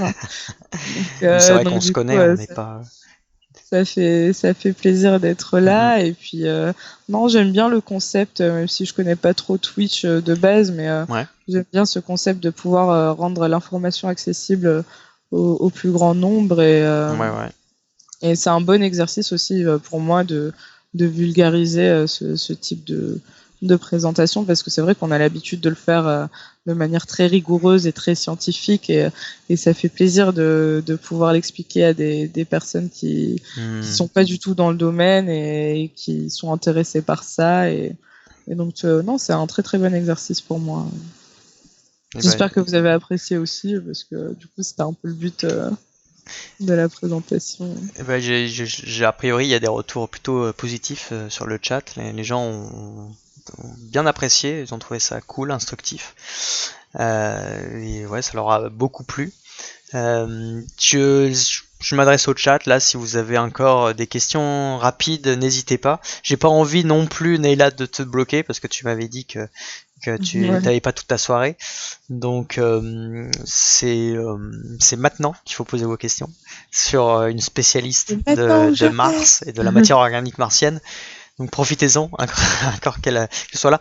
En fait, je dis que c'est maintenant, mais on peut faire un peu ton auto-promo si tu veux, parce que tu as quand même un compte Twitter. N'hésitez pas à la suivre sur son Twitter si vous voulez plus d'informations sur la mission ExoMars ou sur la planète Mars en général, la matière organique martienne. Donc voilà, si tu veux parler d'autres choses aussi, tu es libre. Je pense que j'ai tout dit. Très bien. Je vais te laisser à ta soirée à ce moment-là. Et voilà, moi de mon côté, je vais rester avec le chat. Je vais rester un petit peu après la présentation pour qu'on discute un peu, qu'on fasse un mini débrief de la soirée et qu'on discute pendant pas très très longtemps. Voilà, moi en tout cas, je suis très content du déroulement de la soirée. Ça m'a fait vraiment plaisir que tu fasses cet exercice. Enfin, j'avais vraiment envie que tu participes parce que t'es une amie et puis parce que je savais que t'avais un sujet vraiment très intéressant. Enfin, moi, en tout cas, ça m'intéresse. Et donc, je suis content que ça t'ait plu. Je suis content aussi que le chat ait apprécié. Sur ces paroles, je vais te laisser dire le mot de la fin. Donc, tu peux t'exprimer librement. T'es pas obligé de dire un seul mot. Tu peux dire des groupes de mots ou même une phrase entière ou même plusieurs phrases. Voilà, tu es libre de t'exprimer. Moi, ma phrase, c'est merci de m'avoir écouté et que la force soit avec vous. Ok, bon, merci à toi, Neila, et puis à très bientôt. On va se revoir. Peut-être tu referas une autre émission. Ah bah oui, avec plaisir. Ça marche. Bon, à plus, et puis encore merci d'avoir été là ce soir. Ciao, ciao. Salut. Bon week-end. Bon week-end.